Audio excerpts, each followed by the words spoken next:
বন্ধুসকল আজি আমি এটা বিশেষ মোটিভেশনাল বিষয় লৈ আপোনালোকৰ মাজলৈ আহিছো। আজি আমি আলোচনা কৰিম আপুনি কি পছন্দ কৰিব, আপোনাৰ জীৱনত আপুনি কি কাৰ্যক্ৰমণিকাৰে আপুনি সফল হ'ব। সফল হ'বলৈ আপুনি কোনটো ৰাস্তা ল'ব, আপুনি মানসিক পৰিশ্ৰমৰ ৰাস্তা ল'ব না শাৰীৰিক পৰিশ্ৰমৰ ৰাস্তা ল'ব, এই বিষয়ত আমি এক বিস্তাৰিত আলোচনা কৰিম। আহক আমাৰ এই মোটিভেশনাল ক্লাস যদি আপোনালোকৰ ভাল লাগে আপোনালোকে লাইক শেয়াৰ কমেন্ট কৰিবলৈ পাহৰি নাযাব। বন্ধুসকল আপোনালোকে চাব পাৰিছে আমি ইয়াতে লিখিছো part 1 choice is use on survival. আপুনি জীৱনত আপুনি নিজৰ জীৱনত আপুনি সফল হ'বলৈ নাইবা আপোনাৰ জীৱন চালিকা আপুনি চলোৱাৰ কাৰণে আপুনি কোনটো পথ ল'ব, কোনটো পথ আপোনাৰ কাৰণে সহজলভ্য হ'ব আৰু কোনটো পথেৰে গ'লে আপুনি সাৰ্বজনীন হ'ব পাৰিব, সৰ্বজনীন বিশ্বত আপোনাৰ নাম খোদিত কৰিব পাৰিব। প্ৰথম কথাটো হৈছে যে আপোনাৰ চইচ, আমি এই কাৰণে কৈছো যে চইচ ইজ ইউজ, কাৰণ জীৱন আপোনাৰ জীৱনত আপুনি কোনটো পথ ল'ব সেয়া আপুনি নিৰ্ধাৰণ কৰিব। বঙালী ভাষাত কথা এটা আছিলে যে ভাবিয়া কৰিও কাজ কৰিয়া ভাবিও না, অৰ্থাৎ কাম এটা কৰাৰ আগতে আপুনি ভাবি চিন্তি কৰিব লাগিব, কৰাৰ পিছত আপুনি চিন্তা ভাৱনা কৰিব নালাগে, যাৰ কাৰণে আগতীয়াকৈ যাতে আপোনাৰ কামত কোনো ধৰণৰ খোট নাইবা কোনো ধৰণৰ অসুবিধা নাথাকে নাইবা কোনো ধৰণৰ দ্ৰোহ নাইবা ত্ৰুটি নাথাকে, যাৰ কাৰণে আপুনি আগতীয়াকৈ ভবা চিন্তা কৰিহে কাম কৰিব লাগে। এতিয়া আমাৰ কথাটো হৈছে যে মানুহৰ জীৱন চালিকা চলাবলৈ মানুহে দুটা ওয়াৰ্কস অৰ্থাৎ মানুহে দুই ধৰণৰ কাৰ্যকলাপ কৰে। এটা হৈছে আপোনাৰ ফিজিক্যাল ওয়াৰ্কস, আনটো হৈছে আপোনাৰ মেন্টাল ওয়াৰ্কস। আমাৰ সাৰ্বজনীন বিশ্বত সবাতোকৈ বেছি পৰ্যায়ৰ মানুহ অৰ্থাৎ মোটামুটি ক'ব গ'লে 90% মানুহ 90% মানুহে ফিজিক্যাল ওয়াৰ্কসৰ প্ৰতি আগ্ৰহী, অৰ্থাৎ মানুহে এটা সেফ জোনত থাকি একেবাৰে নিৰাপদ জোনত থাকি দিনৰ দুবেলা খাব পৰাকৈ উপাৰ্জন কৰি জীয়াই থাকিবৰ কাৰণে প্ৰচেষ্টা কৰে। বন্ধুসকল জানি আচৰিত হ'ব যে এই যে 90% অৰ্থাৎ 100 ভাগৰ 90% মানুহে শাৰীৰিক পৰিশ্ৰম কৰি অৰ্থাৎ দৈনিক পৰিশ্ৰম কৰি নিজৰ দেহাটো ব্যৱহাৰ কৰি শ্ৰম কৰি উপাৰ্জন কৰি নিজৰ লগতে নিজৰ পৰিয়ালটো পোহপাল দিয়াৰ কাৰণে চেষ্টা কৰে। এইটো আপোনাৰ সম্পূৰ্ণৰূপে ক'বলৈ গ'লে আপোনাৰ সেফ জোন বুলি ক'ব পাৰি। এই জোনত সৰ্বাধিক 90% মানুহে তেওঁলোকৰ জীৱন চালিকা নাইবা জীৱন নিৰ্বাহ কৰিবৰ কাৰণে ব্যৱহাৰ কৰে আৰু মাত্ৰ 10% অৰ্থাৎ 10% মানুহে মেন্টাল ওয়াৰ্কস অৰ্থাৎ মানসিক এক্টিভিটিছৰ জৰিয়তে তেওঁলোকে জীৱনত সফল হয়। হয়তো এইবিলাকৰ মাজত 2-4জন মানুহ বিফল হোৱা পৰিলক্ষিত হয় আৰু যিসকলে বিফল হয় তেওঁলোকে এটা বহুত ৰিস্কি লাইফ তেওঁলোকে কটাবলগীয়া হয়। কিন্তু এই যে ফিজিক্যাল ওয়াৰ্কস আছে অৰ্থাৎ শাৰীৰিক যিসকলে পৰিশ্ৰম কৰে তেওঁলোকৰ ক্ষেত্ৰত কি দেখিবলৈ পোৱা যায়, তেওঁলোকে এটা ন্যূনতম মজুৰি অৰ্থাৎ দিনত 500 টকা 1000 টকা 1500 টকা এটা মজুৰি তেওঁলোকে দৈনন্দিন শাৰীৰিক পৰিশ্ৰম দিয়ে। কাৰ হৈ পৰিশ্ৰম দিয়ে? এই মেন্টাল ওয়াৰ্ক যিসকলে কৰে তেওঁলোকৰ হৈ এই মানুহখিনিয়ে কি কৰে নিজৰ পাৰিশ্ৰমিকবোৰ বিক্ৰী কৰে।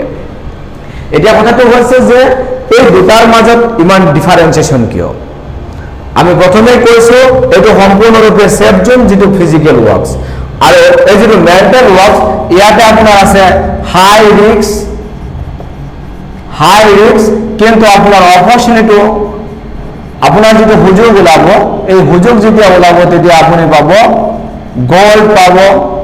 ডায়মন্ড পাব, মানে আপোনাৰ জীৱনৰ যদি যি লাক্সাৰি জীৱনশৈলী এই লাক্সাৰি জীৱনশৈলী পাবলৈ হ'লে আপুনি মেন্টাল ওয়াৰ্কস অৰ্থাৎ আপুনি মানসিক পৰিশ্ৰম কৰিব লাগিব। এতিয়া চাব এই দুটাৰ মাজত বেসিক ডিফাৰেন্স কোনখিনি। আপুনি যদি এই ফিজিক্যাল ওয়াৰ্কসটো আপুনি নিজৰ শাৰীৰিক পৰিশ্ৰম ব্যয় কৰি আপুনি যদি উপাৰ্জন কৰিব বিচাৰে তেতিয়াহ'লে মাত্ৰ আপুনি এজন মানুহৰ শাৰীৰিক পৰিশ্ৰমৰ বিনিময়ত যিমানখিনি পইচা পায় সেইখিনি পইচা 500 টকা হ'ব পাৰে, 1000 টকা হ'ব পাৰে, 1500 টকা হ'ব পাৰে। এই 1000, 500 নাইবা 1500 টকাই দি আপুনি সাৰ্ভাইভেল কৰিব লাগিব। কিন্তু মেন্টাল ওয়াৰ্ক যিসকলে কৰে তেওঁলোকৰ যথেষ্ট ৰিস্ক থাকে। তেওঁলোকৰ কামত আপোনাৰ এনেকুৱাকে তেওঁলোকে কনসেপ্ট ডিজাইন কৰে যি কনসেপ্টত তেওঁলোকে এনেকুৱা হাজাৰ 10-20 50জন মানুহ তেওঁলোকে কি কৰে পাৰিশ্ৰমিক দিয়াৰ কাৰণে তেওঁলোকে মানুহখিনি ৰাখে। অৰ্থাৎ এই মেন্টাল ওয়াৰ্কস এইসকল মানুহৰ মূল মুদ্দাটো হৈছে তেওঁলোকে কনসেপ্ট ডিজাইন কৰে। এই মানুহখিনিয়ে আপোনাৰ কনসেপ্ট ডিজাইন কৰে পৃথিৱীৰ সকলোতকৈ দামী বস্তুটো হৈছে কনসেপ্ট ডিজাইন কাৰণ পৃথিৱীত বিক্ৰী হয় কনসেপ্ট আজি আমি যি মোবাইল লৈ আজিৰ এই ভিডিঅ'টো কৰি আছো এই কনসেপ্টটো কোনোবা না কোনোবা এজন এই মেণ্টেল ৱৰ্কছ কৰা কোনোবা এজন ব্যক্তিয়ে ইয়াৰ ইনভেনশন কৰিছে আজি এই বোৰ্ডটো দেখিবলৈ পাইছে এই বোৰ্ডটো কোনোবা এজন ইনভেনশনে তেওঁলোকৰ মানসিক যিটো এক্টিভিটি সেই এক্টিভিটিছৰ বলত সেই কনসেপ্টৰ বলত এই বোৰ্ডটো ডিজাইন কৰিছে আজি এই বোৰ্ডৰ ইণ্ডাষ্ট্ৰিত এন্টায়াৰ ওয়াৰ্ল্ডত মোটামুটি লাখ লাখ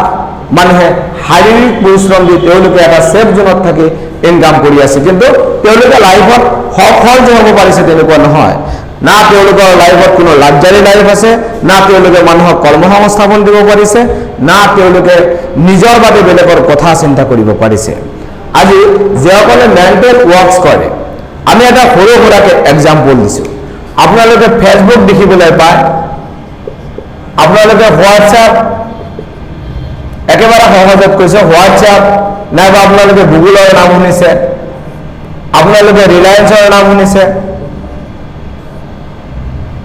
আপোনালোকে আদানী গ্ৰুপৰ নাম শুনিছে এই ফেসবুক হৈছে এটা এপছৰ কনসেপ্ট এই এপছৰ কনসেপ্টত আজিৰ বিশ্বত মোটামুটি কৰি প্ৰায় 56,000 মানুহে চাকৰি কৰি আছে 56,000 মানুহ যে চাকৰি কৰি আছে এই মানুহখিনিয়ে কি কৰি আছে ফিজিক্যাল ওয়াৰ্কস অৰ্থাৎ তেওঁলোকৰ শাৰীৰিক পৰিশ্ৰম তেওঁলোকে ইয়াতে ইনভেষ্টমেন্ট কৰি আছে তাৰ বিনিময়ত তেওঁলোকে দৈনিক এটা পাৰিশ্ৰমিক পায় কিন্তু ফেসবুকৰ যোনে মালিক মাৰ্ক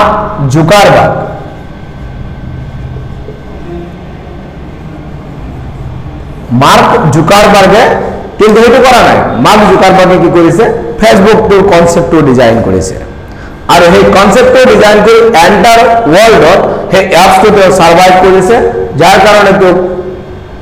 আপোনাৰ 56,000 অলমোস্ট 56,000 এমপ্লয়ী ৰাখিবলৈ সমৰ্থ হৈছে এজন ব্যক্তিয়ে এটা কনসেপ্টৰ জৰিয়তে যদি 56,000 কৰ্মচাৰী ৰাখিব পাৰে তেতিয়াহলে মেণ্টেল ৱৰ্কছ যিসকলে মানসিক কাম কৰে আৰু যিসকলে কনসেপ্ট ডিজাইন কৰিব পাৰে তেতিয়াহলে তেওঁলোকে কি কৰিব নোৱাৰিব আপোনালোকে এই দুটা বিষয়বস্তুৰ মাজত এটা হৈছে মেণ্টেল ৱৰ্কছ এণ্ড আনটো হৈছে ফিজিক্যাল ৱৰ্কছ এই দুটা বস্তুৰ মাজত আপোনালোকে কম্পেয়াৰ তুলনা কৰিবলৈ সমৰ্থ হৈছে এতিয়া আপোনাৰ